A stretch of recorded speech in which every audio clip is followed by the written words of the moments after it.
It all started over a parking violation. At least that's what they told my grandpa when these so-called HOA cops showed up. Just a small mistake. But when they shoved him and his arm snapped on the concrete, I knew I couldn't let this slide. My cousins, all U.S. Army vets, came home for one thing: revenge. But trust me, it wasn't just about payback. It was about taking down people who thought they could push others around. This is the real story of how we turn the tables. So, what would you do if someone hurt your family over a ridiculous rule? Drop a comment below. Let's talk about it. The peace of our neighborhood shattered the moment Catherine moved in. I was standing in the driveway when she showed up, pointing at Grandpa's truck, accusing him of parking wrong in his own garage. I knew this wasn't going to end well. I'm Josh, 25 years old, living with my grandpa Frank in a suburban Texas neighborhood that used to be peaceful. Used to be. Grandpa Frank is a retired Air Force veteran, 70 years old, but still tough as nails, and keeps our house so immaculate you could eat off the sidewalk. Catherine, 50 years old, with bleached blonde hair like a Barbie doll, but the personality of a witch who had been denied her morning coffee for a week straight. She claimed to be the president of our homeowners association and had two men always following her around like lost puppies. Randy, a big guy who seemed uncomfortable with the whole thing, constantly shifting his weight, like he'd rather be anywhere else.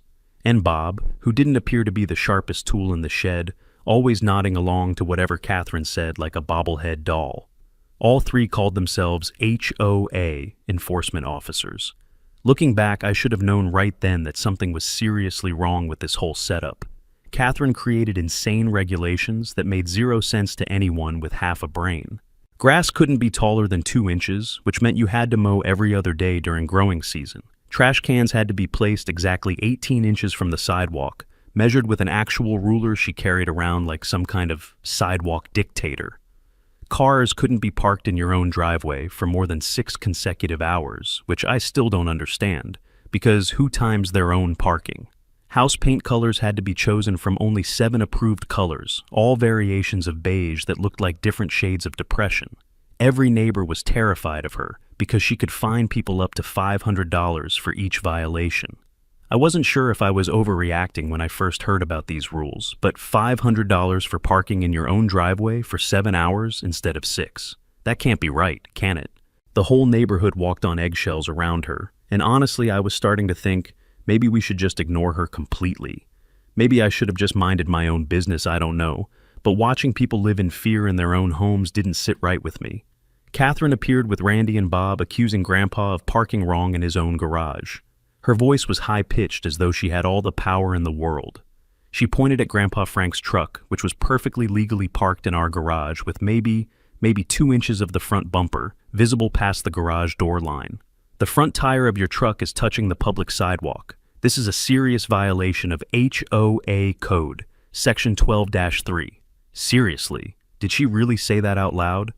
I actually had to stop and stare at her after that one, because the audacity was breathtaking. I snapped back at her. Your so-called rules don't apply here, Catherine, and you have no right to come into my garage. Grandpa Frank stepped outside, calmly explaining in that patient voice he uses when he's trying not to lose his temper. My truck is parked in my own garage. There's nothing wrong with it. Catherine's face turned red like a tomato that had been left in the sun too long. Don't argue with me. I'm the HOA president. She turned to Randy with this look that could have melted steel. Handle this. Randy looked at Grandpa Frank, seeming reluctant to cause trouble with an elderly man who clearly wasn't doing anything wrong. Sir, could you maybe back the truck up a little bit? Looking back, I still can't believe I didn't step in right then. I already told you the truck is parked correctly, Grandpa Frank repeated, and I could hear that edge creeping into his voice that meant his patience was running out fast. Catherine gritted her teeth like she was trying to crack walnuts with her jaw. Randy, I said handle this. Get him out of here. My legs felt like stone. I couldn't move, couldn't process what was happening. Was this real? Did she really just send her goons after my grandfather over this? Randy hesitated for maybe 3 seconds, looking between Catherine and Grandpa Frank. But under Catherine's pressure, and probably the promise of his $200 monthly paycheck, he shoved Grandpa Frank hard in the chest. My 70-year-old grandfather couldn't keep his balance and crashed backward into the concrete wall of our garage. The sickening crack of breaking bone echoed so clearly I can still hear it when I close my eyes. Grandpa Frank collapsed onto the driveway, clutching his arm and making this sound I'd never heard him make before, this quiet whimpering that broke my heart into 1,000 pieces.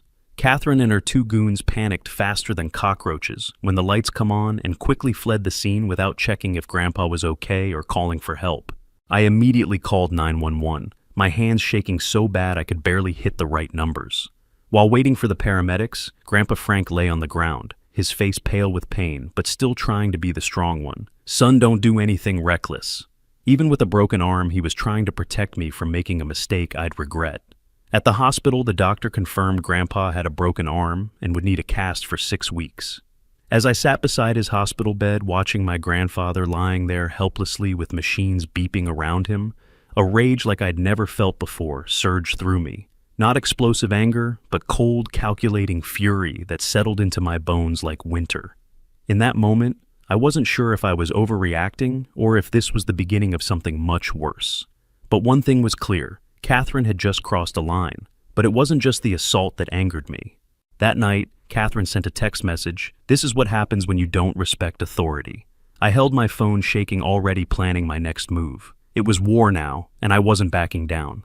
I dialed my cousin's number with fingers that were still shaking from rage.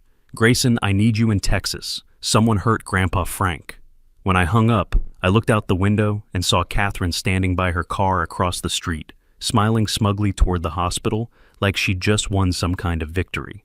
3 days later, my cousins from Fort Hood arrived, Grayson, Finn, and Phoenix, each one carrying the weight of years of military experience. Grayson barely finished the footage before he was on the phone, already making calls to get more intel. "We move fast," he said. "This is personal now." Grayson, 30 years old, is a staff sergeant with 10 years of military experience and the kind of calm intensity that makes you understand why people follow his orders without question. Finn, 28 years old, is a specialist in communications and technology who can make computers do things I didn't even know were possible. Phoenix, 26 years old, has a background in psychological operations and this way of looking at people like he can see straight through their lies to whatever they're trying to hide. They weren't violent men, but they had one unbreakable rule that had gotten them through deployments in Afghanistan and family gatherings in Texas: family first always. When they saw Grandpa Frank with his arm in a cast, sitting in his favorite chair, but looking smaller somehow, nobody said a word for a long minute. But I could see how they clenched their jaws, how they exchanged those looks that said everything without saying anything. These were men who had fought actual enemies overseas, and they wouldn't let anyone touch their family without consequences. I wasn't sure if I should feel relieved or terrified, but honestly, having an army behind me felt better than facing Catherine alone.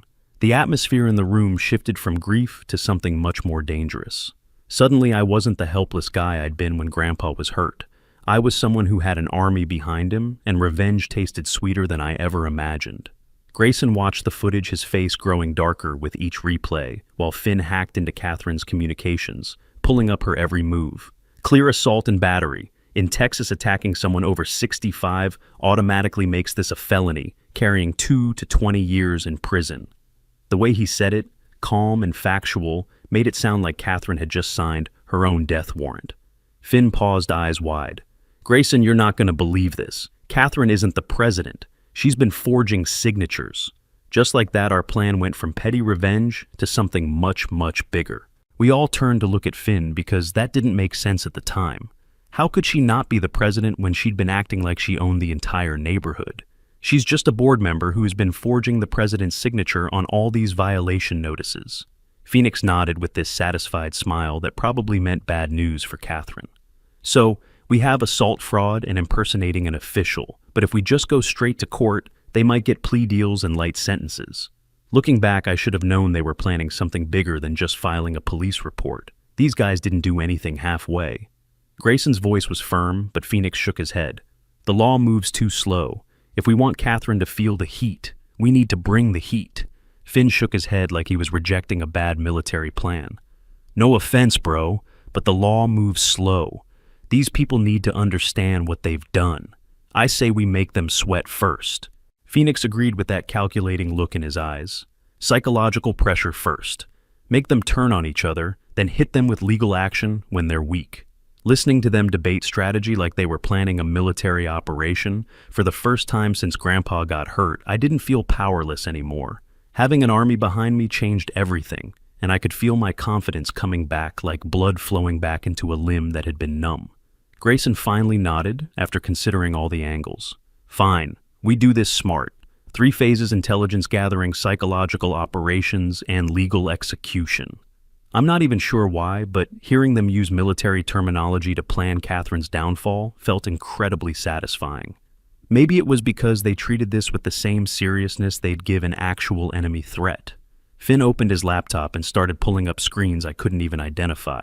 Phase 1. I'll hack into their communications, find out who's really in charge, what their weaknesses are, Phoenix said with that smile that meant someone was about to have a very bad day. Phase 2. I'll create psychological pressure, make them paranoid, make them question each other. Grayson concluded like he was briefing a mission. Phase 3, when they're fractured and vulnerable, we hit them with everything we've got legally. I looked at my 3 cousins planning Catherine's destruction with military precision, and for the first time in days, I smiled. What do you need me to do? Grayson looked at me with the kind of respect he usually reserved for fellow soldiers. You stay clean. We handle the dirty work. When this is over, you'll have justice and your conscience will be clear. Maybe I should have felt bad about what we were planning. I don't know. But watching Catherine hurt Grandpa Frank had burned away any sympathy I might have had for her. Finn had already started working his fingers flying across the keyboard, like he was defusing a bomb. Catherine's been embezzling HOA funds to pay Randy and Bob $200 each per month to play fake cops. She's also been forging documents for 6 months. Phoenix leaned toward the screen with professional interest. Perfect. Greed and deception. Those are psychological pressure points we can exploit. It didn't make sense at the time how excited he seemed about Catherine's crimes, but I was starting to understand that my cousin saw this as more than just family revenge. This was about stopping a bully who had been hurting innocent people for months. Grayson stood up with that command presence that made you want to salute even when you were in civilian clothes. Gentlemen, Catherine wanted to play authority figure. Let's show her what real authority looks like. Grayson paused, then leaned forward with that cold, calculating look he always had before a mission. We're doing this smart. We hit them where it hurts the most. They won't see us coming. Finn hacked into their system and sent out absurd new rules that had the whole neighborhood questioning Catherine's sanity. Suddenly, she wasn't the boss anymore. New HOA regulations effective immediately. All residents must walk counterclockwise when entering or leaving the neighborhood. Green decorations are banned as they disrupt community feng shui. Trash cans must be rotated exactly 45 degrees at 6 a.m. daily.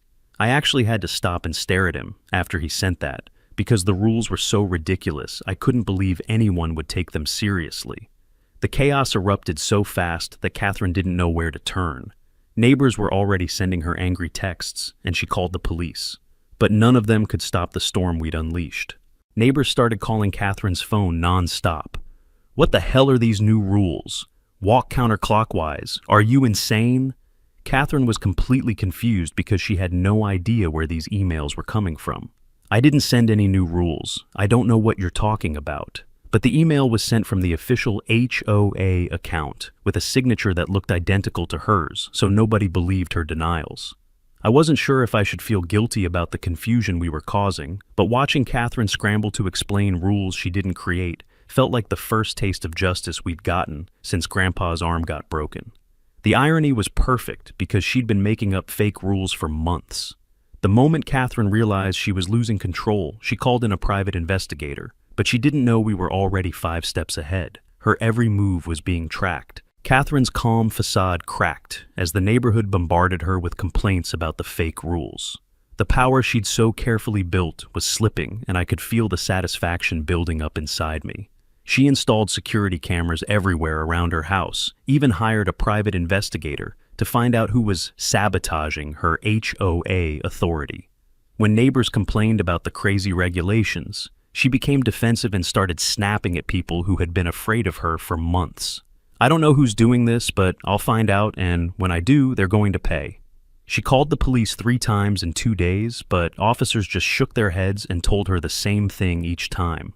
Ma'am, we can't investigate fake HOA rules. This isn't a police matter. I marched up to Catherine as she yelled at the elderly neighbor. "Enough of your games," I shouted. "You won't terrorize anyone else here." From my window, I watched Catherine arguing with an elderly neighbor about why she wasn't walking counterclockwise when she came back from checking her mailbox.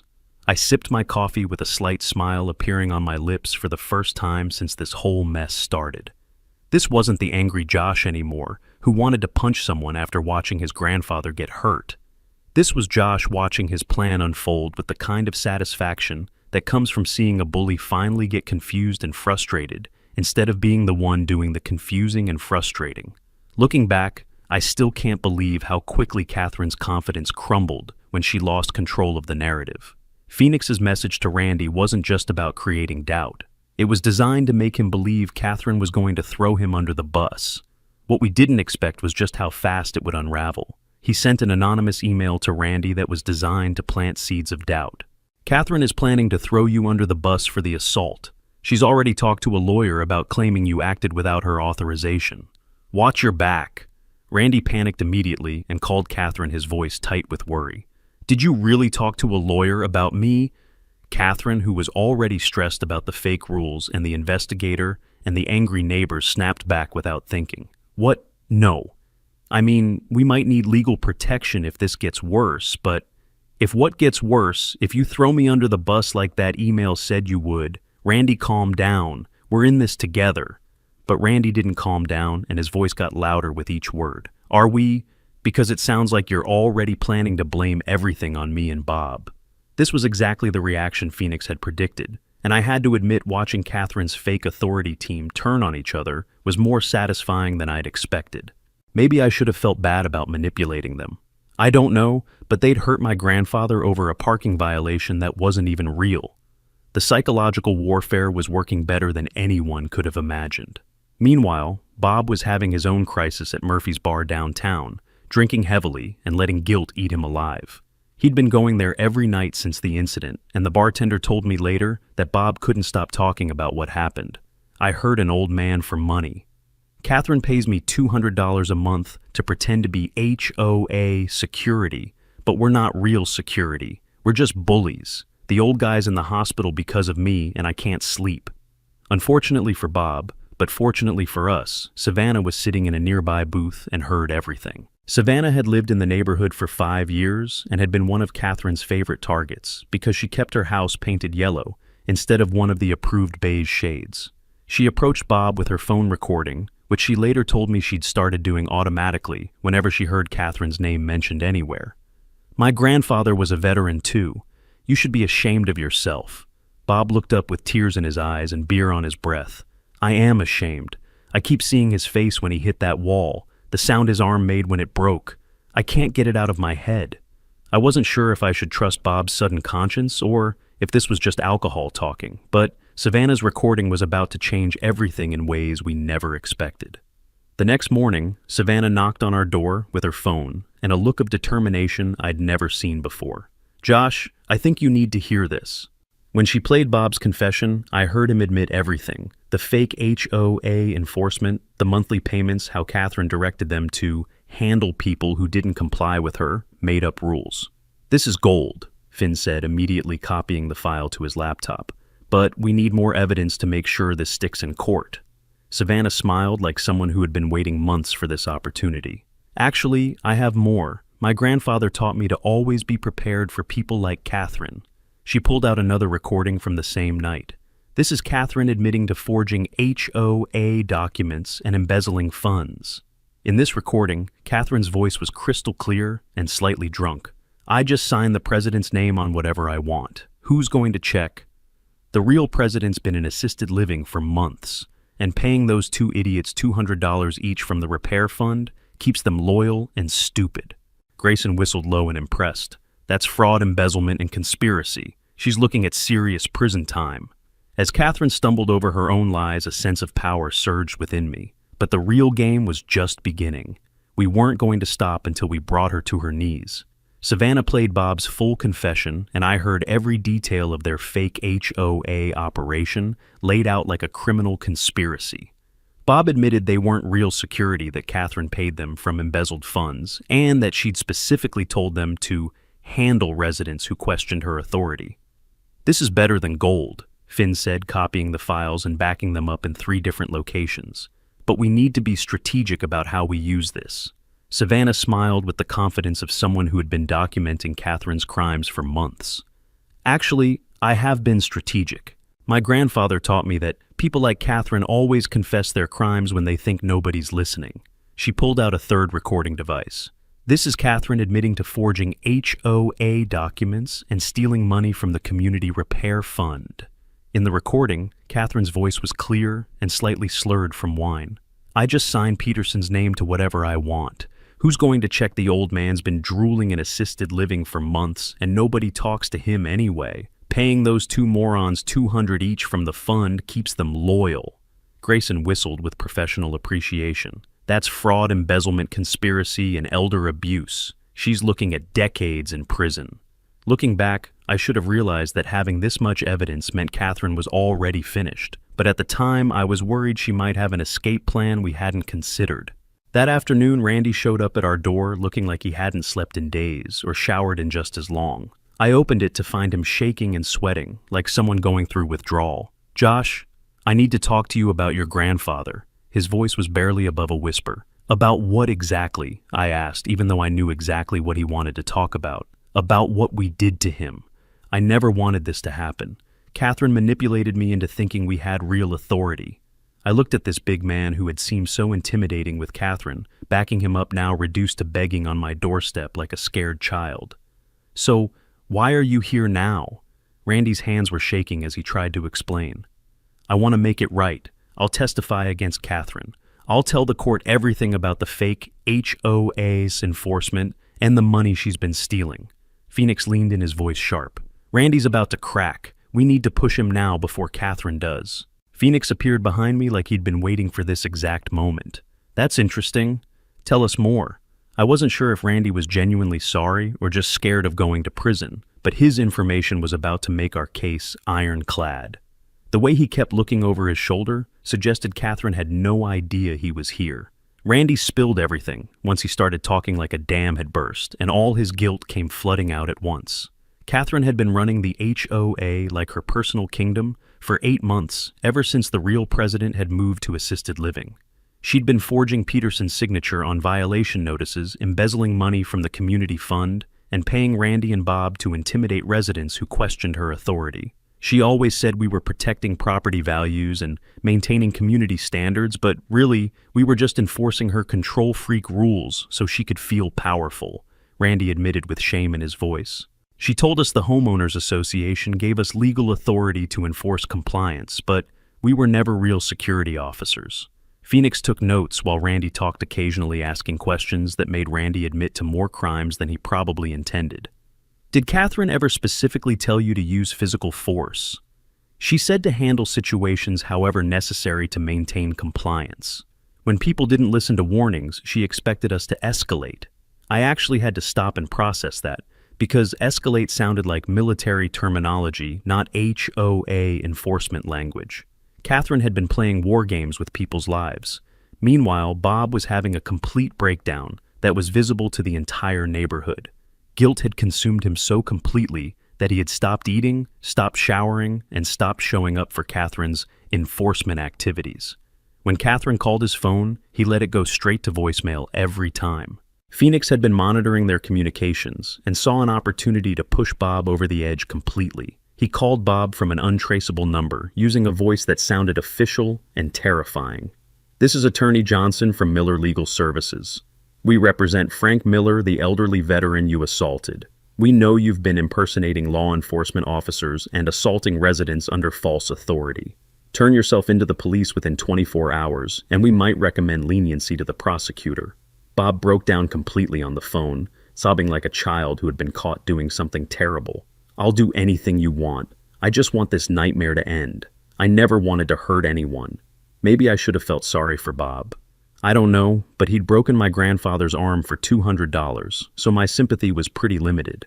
At least he seemed to have some conscience left, unlike Catherine.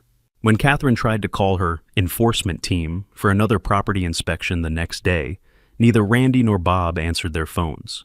She was completely alone for the first time since moving to our neighborhood, and the panic in her voice was obvious even from across the street. Catherine was visibly cracking. She called the police in desperation, but when they didn't listen, she lashed out at the community, accusing everyone of betraying her. Catherine was no longer the confident, intimidating figure she once was. Neighbors who had once cowered now stood up to her. Her eyes darted around, calculating her next move, but the fear in her voice was undeniable. She drove to Randy's house first, pounding on the door like police serving a warrant. "Randy, I know you're in there. We had a deal. You can't just abandon me now." No answer. She called Bob's phone 27 times in 1 hour. Every call went straight to voicemail. For the first time since this whole nightmare started, Catherine began to understand that she had no real power, no real authority, and no real friends. Just fake documents, stolen money, and 2 accomplices who were ready to throw her under the bus to save themselves. Savannah knocked on our door that evening with news that made everything even better. Catherine just tried to break into Randy's house through his back door. When that didn't work, she started screaming threats at his windows. I think she's completely lost it. I wasn't sure if I should feel triumphant or worried about what a desperate Catherine might do next. Desperation makes people dangerous. That night, I saw Catherine's wild eyes through my bedroom window as she stood in her driveway at midnight. Just as I thought Catherine was slipping away, Savannah knocked on our door, her eyes gleaming with a secret. "I think you'll want to hear this," she said, holding her phone out to me. What she played next would change everything. Grayson arranged an emergency HOA meeting for the following Saturday, properly authorized by Mr. Peterson, the real president who'd returned from assisted living specifically to deal with Catherine's fraud. I wasn't sure if Peterson would actually show up, since he was 82 years old and had been dealing with health issues, but he arrived early and looked determined to clean up the mess Catherine had made of his neighborhood. The community center was packed with residents who wanted answers about the crazy rules, the fake enforcement officers, and why their HOA fees had been disappearing without any improvements to common areas. Everyone wanted to know what the hell had been happening for the past 8 months while they had been living in fear. Catherine arrived looking disheveled and paranoid, with Randy and Bob nowhere to be seen because they'd both lawyered up and were cooperating with police. She tried to take control of the meeting like she'd been doing for months. "This meeting is unauthorized. I'm the HOA president, and I didn't approve this gathering." Mr. Peterson stood up slowly, using his walker, but speaking with clear authority. "Actually, Catherine, I'm still the president. I never resigned, and I certainly never authorized you to sign my name to anything." The room went completely silent as residents processed what they'd just heard.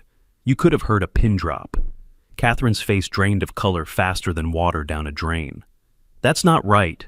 I was acting in your absence to maintain community standards." Peterson's voice got stronger as he spoke.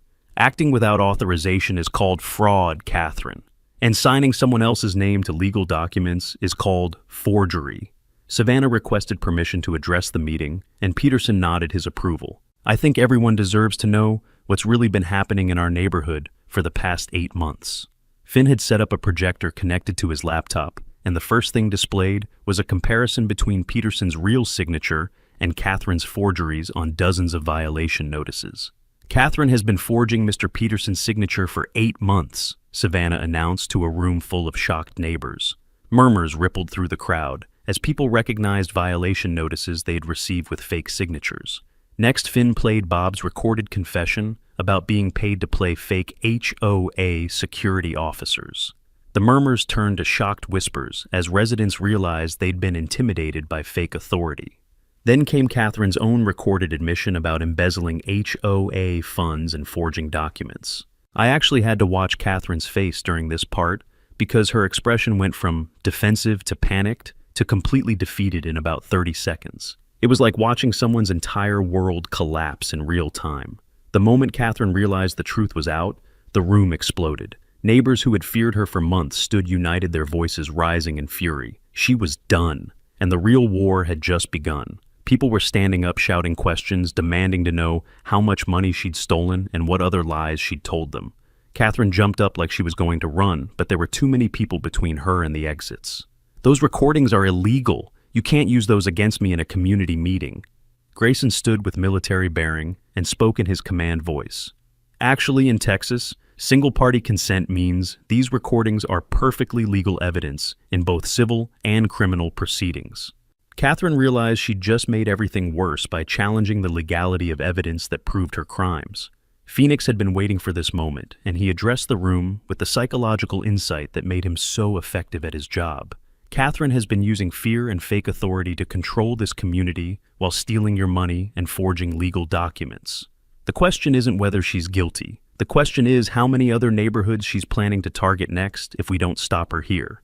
I wasn't sure if Phoenix was right about Catherine targeting other neighborhoods, but the way she looked around the room, like a trapped animal, suggested she definitely thought about expanding her fake HOA empire. At the meeting, Catherine's mask finally cracked. Her attempts to explain her actions only exposed her lies further. The crowd grew angrier, and Catherine's desperate words couldn't save her anymore. She completely lost control of her emotions and started screaming at the room full of neighbors who'd been afraid of her for months. "You people don't understand what I did for this neighborhood. Property values were dropping, houses looked like garbage. Someone had to maintain standards and enforce rules. By assaulting elderly veterans," an elderly neighbor called out from the back of the room. Catherine's response proved she'd learned nothing from this experience. "That was an accident. Randy got too aggressive when that old man refused to comply with HOA regulations." "So you admit you directed Randy to use force against residents who questioned your fake authority?" Grayson asked, in the tone he probably used to interrogate suspects overseas. Catherine realized she'd just confessed to conspiracy and assault in front of 50 witnesses. "I didn't mean it like that. I never told them to hurt anyone."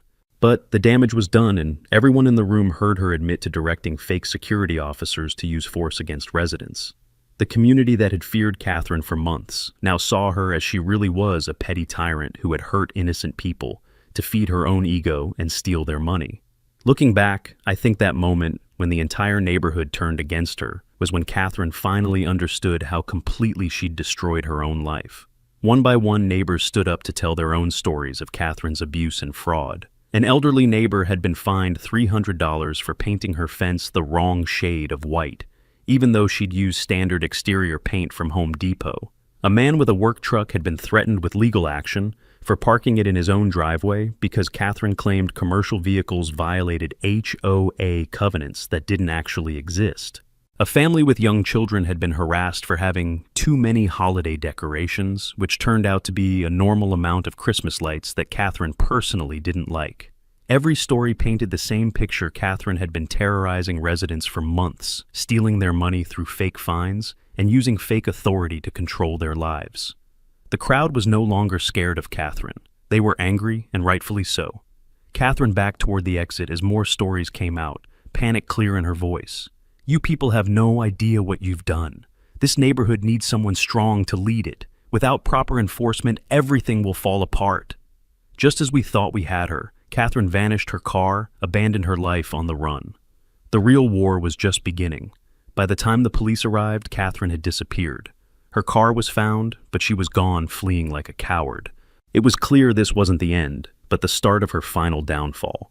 Detective Martinez led the team, and she reviewed our evidence with professional efficiency. Randy had already turned himself in that morning and was cooperating fully with the investigation. Bob had surrendered the previous evening and was providing detailed testimony about Catherine's fake HOA operation. "This is one of the most complete fraud cases I've seen in 20 years. Detective Martinez told us as she reviewed Savannah's recordings and Randy's confession. Forgery, embezzlement, assault on an elderly person, impersonating public officials, and conspiracy. Catherine's looking at serious prison time. But Catherine had disappeared from the meeting and wasn't at her house when police went to arrest her. They found her car abandoned at North Park Shopping Mall, with the engine still running and her purse on the front seat. She'd emptied her checking account from an ATM and was trying to flee Texas with about $3,000 in cash. I wasn't sure if Catherine was smart enough to actually escape, or if she was just panicking and making everything worse for herself. Turned out it was definitely the latter. The police were closing in. But when they got to the motel, Catherine had already vanished into thin air. The chase had just begun. The hunt for Catherine escalated. 2 days later, the police tracked her to a rundown motel in Tulsa, where she had tried to disappear under a fake name. But Catherine's luck had run out. They found her at a rundown motel in Tulsa, registered under the fake name Sarah Williams, which wasn't even creative enough to fool a motel clerk who'd been watching the news about her case. She was arrested as she tried to check out with a duffel bag full of cash and fake identification documents she'd apparently made herself using a home printer and laminator. When Catherine was arrested, she was a shell of the woman who had ruled the neighborhood with fear. She looked small, defeated, stripped of everything she once held dear. Her reign of terror was over. When they brought her back to Texas in handcuffs, she looked nothing like the confident HOA tyrant who had terrorized our neighborhood for months. She looked small, scared, and completely defeated by the consequences of her own actions. The local news covered her arrest with the headline, "Fake HOA, President Arrested for Fraud and Assault." And I have to admit, seeing Catherine's mugshot on television felt like the first real victory we'd gotten since this nightmare started. Maybe I should have felt sorry for her, I don't know, but she'd broken my grandfather's arm over a fake parking violation and then threatened him in a text message. My sympathy tank was completely empty when it came to Catherine. The trial was swift because Catherine's lawyers couldn't argue against recorded confessions, financial records, and testimony from her own accomplices. Randy testified for the prosecution as part of his plea agreement. Catherine told us we were official HOA enforcement officers with legal authority to compel compliance. She said the Homeowners Association gave us power to fine residents and use physical force if necessary. Bob broke down on the witness stand when he described assaulting Grandpa Frank. What I did was wrong, and I knew it was wrong when I did it. Frank Miller didn't deserve to get hurt. Catherine paid us each $200 a month from money she stole from the community, but no amount of money was worth hurting an innocent man. The prosecutor laid out the charges with methodical precision. Catherine Williams systematically defrauded this community for 8 months. She forged official documents, embezzled over $6,000 in HOA funds, created fake enforcement officers, and directed them to use violence against residents who questioned her authority. I've told revenge stories on Justice Stories channel before, but I'd never seen anyone destroy themselves as completely as Catherine had with her own greed and cruelty. It was like watching someone dig their own grave and then jump in voluntarily. As Judge Harrison prepared to announce sentencing, Catherine suddenly stood up and interrupted the proceedings. "Your Honor, this is all a misunderstanding. These people are trying to destroy me because I maintained community standards that they were too lazy to follow." The judge looked unimpressed by Catherine's outburst. "Ms. Williams, you've been found guilty on all counts by a jury of your peers. The evidence against you is overwhelming and includes your own recorded admissions." Catherine's composure finally cracked completely, and she started screaming at the judge like she was still the fake HOA president. "Fine. You want to know the truth? This neighborhood was complete garbage before I took control. These people are lazy and weak and needed someone strong to make them follow rules." She pointed directly at Grandpa Frank, who was sitting in the front row with his cast finally removed. "And that old man got exactly what he deserved for defying my authority." Security officers stepped forward as Catherine continued her rant, but she wasn't finished destroying herself yet. "If I'm going to prison, I'll make sure that old man pays for ruining my life." I actually had to stop and stare, because I couldn't believe she was threatening my grandfather in open court. The audacity was mind-blowing. Catherine lunged toward Grandpa Frank with something metal in her hand that she'd somehow smuggled past courthouse security. It looked like a small knife, or maybe a sharpened piece of jewelry. Grayson reacted instantly with military reflexes, jumping between Catherine and Grandpa Frank before I even understood what was happening. The blade caught Grayson's forearm, drawing blood and tearing his shirt, but he didn't let Catherine reach our grandfather. Bailiffs swarmed Catherine, wrestling her to the ground as she screamed threats and curses that I won't repeat here. "He ruined everything I built, everything I worked for. He deserves to pay."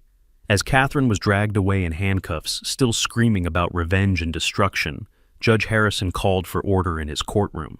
Given this outburst, this threat, and this attempted assault with a deadly weapon in my courtroom, I'm adding attempted murder and contempt of court to the charges. Ms. Williams, you've just guaranteed yourself the maximum sentence possible under Texas law. Now, looking back, I think Catherine's final meltdown in court was the moment when everyone understood just how dangerous and unstable she'd been while running her fake HOA operation. Detective Martinez's words were a blow to Catherine's hope. "This is one of the most airtight fraud cases we've ever seen." But even as she was carted off, I couldn't shake the feeling that Catherine wasn't done yet. Catherine's sentence was handed down 25 years. The neighborhood's funds were restored, and justice was finally served. But it wasn't the verdict that mattered most. It was the quiet peace that followed. 2 weeks later, Judge Harrison announced sentences that felt like complete victory for everyone Catherine had hurt. Catherine received 25 years in state prison for fraud, embezzlement, assault, attempted murder, and contempt of court. She would also pay $37,000 in restitution to the community and to Grandpa Frank personally. 25 years meant Catherine would be 75 years old before she could even apply for parole, assuming she survived prison and learned to follow rules instead of making them up.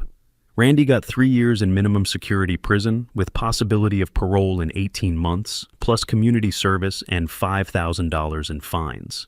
His cooperation with the investigation and genuine remorse had earned him the lightest sentence possible. Bob received 2 years in minimum security prison and $3,000 in fines, and he'd already started serving his time by helping elderly residents in the neighborhood with yard work and home repairs as part of his pre-sentencing community service. Detective Martinez told us after the sentencing, "In 20 years of police work, I've never seen someone destroy their life so completely over such petty control issues." Catherine had a decent job, a nice house, and a normal life before she decided to play dictator with your HOA. Our lawyer also won the civil lawsuit against Catherine's assets, which meant additional compensation beyond the criminal restitution. Catherine's house was sold to pay damages $20,000 for Grandpa Frank's medical bills, pain and suffering, and legal fees, plus another $15,000 to restore the HOA fund and compensate neighbors who'd been illegally fined. The HOA fund was completely restored with interest, and Mr. Peterson immediately repealed all of Catherine's fake rules while apologizing personally to every resident who'd been harassed or fined. A homeowners association should help maintain property values and community spirit, Peterson announced at the first legitimate HOA meeting in months. It should never be used to terrorize residents or steal their money. Peterson also established new oversight rules to prevent anyone from forging his signature or embezzling funds in the future. I wasn't sure if new rules would stop the next Catherine from trying to take over, but at least our neighborhood had learned to question authority that seemed too aggressive or too controlling. As the community gathered to celebrate, there was a sense of freedom in the air. We had reclaimed what was ours, and for the first time in months, I could breathe easy again. The nightmare was over. The neighborhood organized a block party to celebrate Catherine's conviction and to rebuild the community spirit she'd destroyed with months of fear and fake authority. For the first time since Catherine moved to our street, people felt comfortable walking around their own neighborhood without worrying about fake violation notices or harassment from fake security officers. Grandpa Frank, standing tall as ever, was the true guest of honor. His arm healed, but the scars of that day would never fade. But now he was free. We were all free.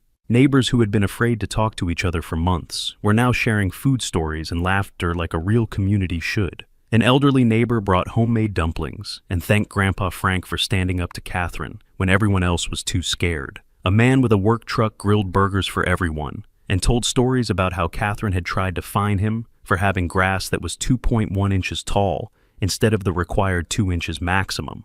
A family with young children had their kids running around playing games with other neighborhood children, and their house was decorated with normal Christmas lights that Catherine would have called excessive, but no longer mattered because Catherine was in prison where she belonged. Grayson's arm had healed with just a small scar that he wore proudly as proof that he had protected family when it mattered most. Got this scar protecting Grandpa Frank from a crazy person with a knife. Best scar I ever earned, he told everyone at the block party. The 3 Army cousins had extended their leave to help with the legal proceedings, but more importantly, to spend time with Grandpa Frank and make sure he'd fully recovered from Catherine's assault. "You know what I learned from this whole experience?" Phoenix said as we sat on the front porch watching neighborhood kids play in the street without fear of fake HOA violations. Real strength isn't about controlling people or making them afraid of you. It's about protecting the people you love from bullies who think power means hurting innocent people. Finn nodded while monitoring news coverage of Catherine's kiss on his laptop. Catherine thought power came from fear and fake authority. But look around our neighborhood now. This community is stronger than it ever was under her rules because people aren't afraid anymore. Grayson raised his beer in a toast.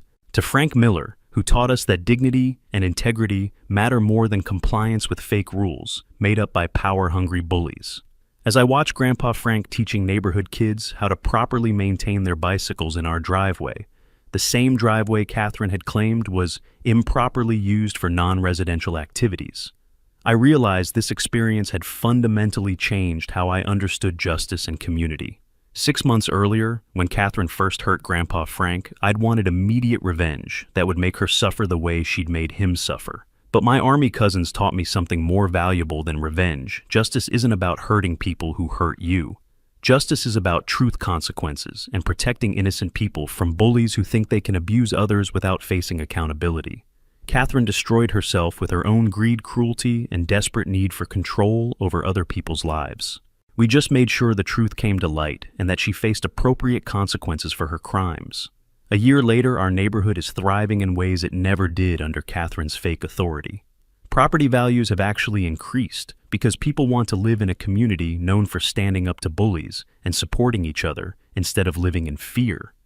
Catherine is serving her sentence in state prison, learning what real authority and real rules actually look like.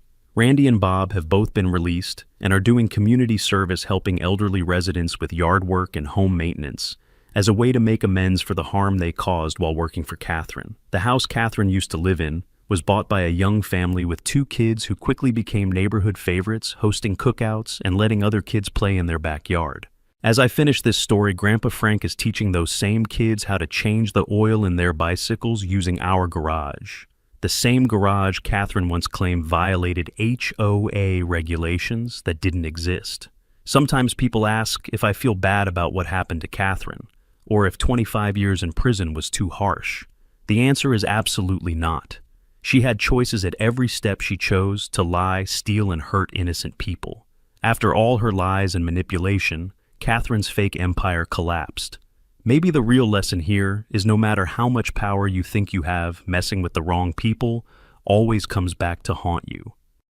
You watched it. You felt it. Now share it with someone who loves drama even more than you. That's the QA Stories way.